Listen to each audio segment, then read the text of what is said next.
Happy Friday, everyone. This is Christine Atkinson with Columbine Mortgage, and this is your weekend watch.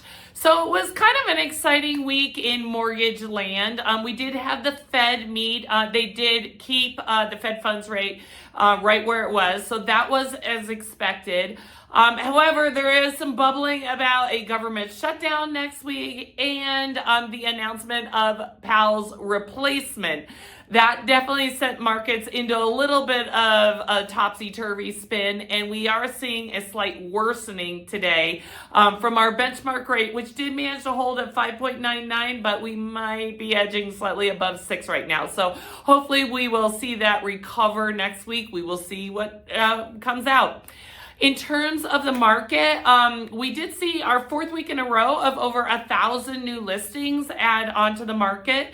About 10% of them went under contract, and now we have a full third of the market has been on for 30 days or less. So that means the older inventory is kind of flushing out, and we are seeing fresh inventory.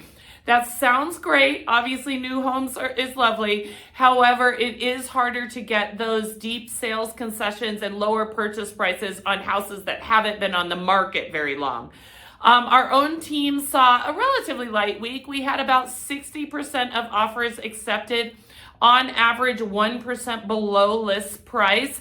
We will keep an eye on that. I do think we're going to see that move from below list to list or above as we head into spring.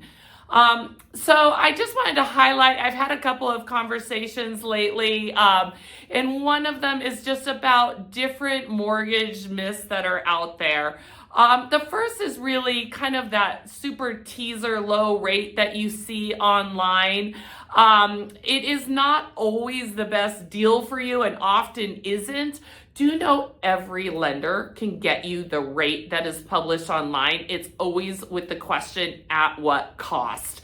And that cost really may not make it worth anything. So it's not, the rate is half the story. Always remember that.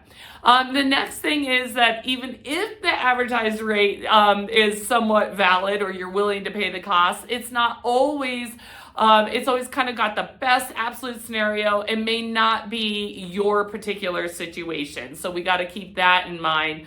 And then, of course, as your mother told you, nothing's actually free. So when you see free refinance or lender paid buy down or anything along those lines, do know that there is always another side to that. It's either a trade-off with the interest rate or some other means that they're doing that. It's not out of the kindness of their hearts that they're giving you something for free. Anyway, happy to dispel any of those myths. Give it help in any other way. Don't hesitate to reach out. Have a great weekend.